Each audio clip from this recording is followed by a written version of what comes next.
ಕಾರವಾರ ಚಾನೆಲ್ಗೆ ಸ್ವಾಗತ. ಜಿಲ್ಲಾ ಸರ್ಜನ್ ಡಾಕ್ಟರ್ ಶಿವಾನಂದ್ ಕುರ್ತಲ್ಕರ್ ವರ್ಗಾವಣೆಗೆ ಆದೇಶ. ಕಾರವಾರ ಇಲ್ಲಿನ ಜಿಲ್ಲಾ ಆಸ್ಪತ್ರೆಯ ಶಸ್ತ್ರಚಿಕಿತ್ಸಕ ಡಾಕ್ಟರ್ ಶಿವಾನಂದ್ ಕುರ್ತಲ್ಕರ್ ಅವರನ್ನು ಆಸ್ಪತ್ರೆಯ ಕರ್ತವ್ಯದಿಂದ ಬಿಡುಗಡೆಗೊಳಿಸಿ ಆದೇಶಿಸಲಾಗಿದೆ. ಆರೋಗ್ಯ ಮತ್ತು ಕುಟುಂಬ ಕಲ್ಯಾಣ ಇಲಾಖೆಯ ಸರ್ಕಾರದ ಅಧೀನ ಕಾರ್ಯದರ್ಶಿ ಶಿವಶಂಕರ್ ಅವರು ಈ ಆದೇಶ ಹೊರಡಿಸಿದ್ದಾರೆ. ಕಾರವಾರ ವೈದ್ಯಕೀಯ ವಿಜ್ಞಾನಗಳ ಸಂಸ್ಥೆಯ ಬೋಧಕ ಆಸ್ಪತ್ರೆಯ ವೈದ್ಯಕೀಯ ಅಧೀಕ್ಷಕ ಹಾಗೂ ಜಿಲ್ಲಾ ಶಸ್ತ್ರಚಿಕಿತ್ಸಕರಾಗಿದ್ದ ಡಾಕ್ಟರ್ ಶಿವಾನಂದ್ ಕುರ್ತಲ್ಕರ್ ಅವರನ್ನು ಕೂಡಲೇ ಜಾರಿಗೆ ಬರುವಂತೆ ಹಾಗೂ ಮುಂದಿನ ಆದೇಶದವರೆಗೆ ಹುದ್ದೆಯ ಕರ್ತವ್ಯದಿಂದ ಬಿಡುಗಡೆಗೊಳಿಸಲಾಗಿದೆ. ಈ ಕೂಡಲೇ ಅವರ ಸರ್ಕಾರದಲ್ಲಿ ವರದಿ ಮಾಡಿಕೊಳ್ಳಬೇಕು ಎಂದು ವರ್ಗಾವಣೆ ಸ್ಥಳವನ್ನು ಸೂಚಿಸದೆ ಅವರು ಆದೇಶಿಸಿದ್ದಾರೆ. ಡಾಕ್ಟರ್ ಕುರ್ತಲ್ಕರ್ ಅವರು ವಾಣಂತಿ ಗೀತಾ ಸಾವಿನ ಪ್ರಕರಣದಲ್ಲಿ ನಿಷ್ಕಾಳಜಿ ತೋರಿದ್ದಾರೆ ಎಂಬ ಆರೋಪ ಎದುರಿಸುತ್ತಿದ್ದರು. ಈ ಕುರಿತು ಮೀನುಗಾರರು ಕೂಡ ಪ್ರತಿಭಟನೆ ನಡೆಸಿದ್ದರು. ಪ್ರಕರಣದ ಕುರಿತಾಗಿ ಶಾಸಕಿ ರೂಪಾಲಿ ನಾಯ್ಕ ಅವರು ಸರ್ಜನ್ ಅವರನ್ನು ವರ್ಗಾವಣೆ ಮಾಡುವಂತೆ ಮುಖ್ಯಮಂತ್ರಿ ಬಿಎಸ್ ಯಡಿಯೂರಪ್ಪ ಅವರಿಗೆ ಮನವಿ ಮಾಡಿದ್ದರು. ಮಾಸ್ಕ್ನಲ್ಲಿ ಚಿನ್ನವನ್ನು ಅಕ್ರಮವಾಗಿ ಸಾಗಿಸಲು ಯತ್ನಿಸಿದ ಭಟ್ಕಳಿಗ. ಅರಬ್ ರಾಷ್ಟ್ರಗಳಿಂದ ಚಿನ್ನವನ್ನು ಅಕ್ರಮವಾಗಿ ಭಾರತಕ್ಕೆ ಸಾಗಿಸಲು ಇದೀಗ ಕೋವಿಡ್ ಪರಿಸ್ಥಿತಿಯನ್ನು ದುರುಪಯೋಗ ಪಡಿಸಿಕೊಳ್ಳುತ್ತಿರುವುದು ಗಮನಕ್ಕೆ ಬಂದಿದೆ. ಇಲ್ಲಿನ ಕರಿಪುರಂ ವಿಮಾನ ನಿಲ್ದಾಣಕ್ಕೆ ಯುಎಇಯಿಂದ ಬಂದಿದ್ದ ವಿಮಾನದಿಂದ ಇಳಿದಿದ್ದ ಕರ್ನಾಟಕದ ಭಟ್ಕಳ ಮೂಲದ ಅಮರ್ ಎನ್ನುವಾತ ಮಾಸ್ಕ್ನೊಳಗೆ ಸುಮಾರು 2 ಲಕ್ಷ ಮೌಲ್ಯದ 40 ಗ್ರಾಂ ಚಿನ್ನವನ್ನು ಅಕ್ರಮವಾಗಿ ಕೊಂಡೊಯ್ಯಲು ಪ್ರಯತ್ನಿಸಿದ ಘಟನೆ ನಡೆದಿದೆ. ಚಿನ್ನವನ್ನು ಅಕ್ರಮವಾಗಿ ಸಾಗಣೆ ಮಾಡಲು ಅನೇಕರು ವಿವಿಧ ರೀತಿಯ ಪ್ರಯತ್ನ ನಡೆಸುತ್ತಾರೆ. ಈ ಹಿಂದೆ ಅಲಂಕಾರಿಕ ರಿಬ್ಬನ್, ಕುಕ್ಕರ್, ಅಡಾಪ್ಟರ್ಗಳು ಮತ್ತು ಮಿಕ್ಸರ್ ಮೋಟಾರ್ಗಳಲ್ಲಿ ಚಿನ್ನವನ್ನು ಕಳ್ಳ ಸಾಗಣೆ ಮಾಡಲು ಯತ್ನಿಸಿದ್ದಕ್ಕಾಗಿ ಹಲವರನ್ನು ಬಂಧಿಸಿರುವ ಪ್ರಕರಣಗಳು ಇವೆ. ಪ್ಯಾಂಟ್ನ ಸೊಂಟದ ಭಾಗದಲ್ಲಿ, ಬೂಟುಗಳ ಒಳಭಾಗದಲ್ಲಿ ಚಿನ್ನವನ್ನಿಟ್ಟುಕೊಂಡು ಸಾಗಿಸಲು ಯತ್ನಿಸಿರುವುದು ಇದೆ. ಆದರೆ ಕರಿಪುರಂನಲ್ಲಿ ಇದೇ ಮೊದಲ ಬಾರಿಗೆ ಮಾಸ್ಕ್ನಲ್ಲಿ ಚಿನ್ನವನ್ನಿಟ್ಟುಕೊಂಡು ಸಾಗಿಸಲು ಯತ್ನಿಸಿದ್ದು Kozhikode air intelligence Calicut unit, Cochin customs preventive ಅಧಿಕಾರಿಗಳು ವ್ಯಕ್ತಿಯನ್ನು ವಶಕ್ಕೆ ಪಡೆದು ವಿಚಾರಣೆ ನಡೆಸಿದ್ದಾರೆ. ಶಾಲಾ ಕಾಲೇಜುಗಳ ಆರಂಭದ ಕುರಿತು ನಿರ್ಧರಿಸಿಲ್ಲ ಸುರೇಶ್ ಕುಮಾರ್.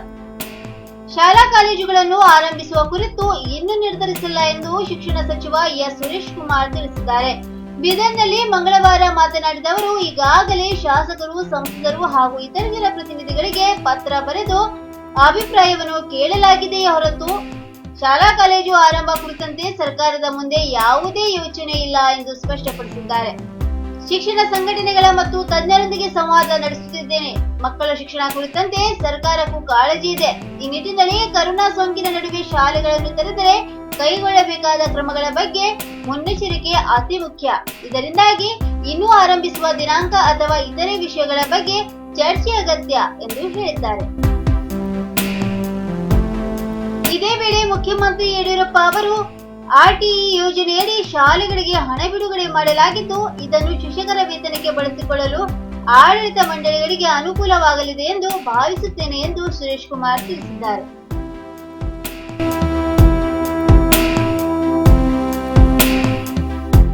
ಅಡಕೆಗೆ ವ್ಯಾಪಿಸುತ್ತಿರುವ ಕೊಳೆ ರೋಗ.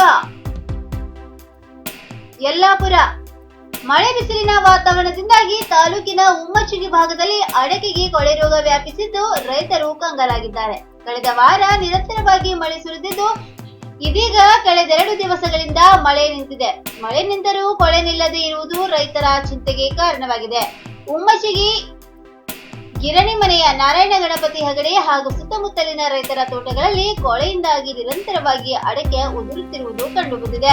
ಈ ಭಾಗದಲ್ಲಿ ಭತ್ತಕ್ಕೆ ಬಿಳಿಕೊಳೆ ರೋಗ ವ್ಯಾಪಿಸಿ ಭತ್ತದ ಬೆಳೆಯನ್ನು ಕಳೆದುಕೊಂಡ ರೈತರು ಇದೀಗ ಕೊಳೆ ರೋಗದಿಂದ ಅಡಕೆ ಬೆಳೆಯು ಕೈತಪ್ಪುವ ಆತಂಕದಲ್ಲಿದ್ದಾರೆ.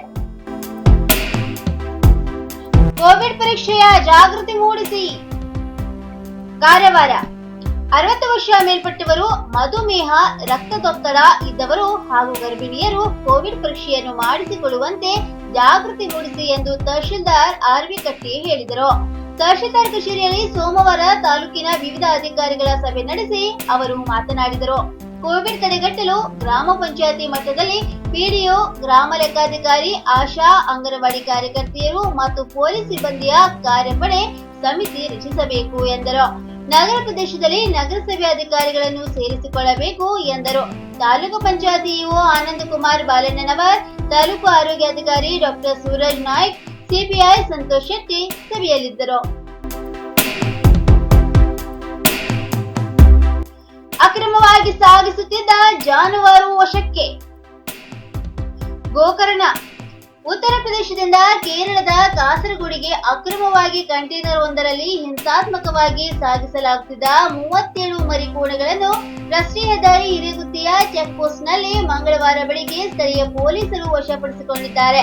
ಈ ಸಂಬಂಧ ಚಾಲಕ ಇರ್ಷಾದ್ ಅಲ್ಮದ್ದೀನ್ ಮಹಮ್ಮದ್ ಮತ್ತು ಇತರ 4 ವಿರುದ್ಧ ಪಿಎಸ್ಐ ನವೀನ್ ನಾಯ್ಕ್ ಪ್ರಕರಣ ದಾಖಲಿಸಿಕೊಂಡಿದ್ದಾರೆ.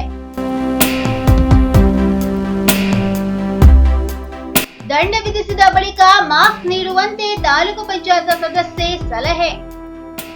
ಹೊನ್ನಾವರ.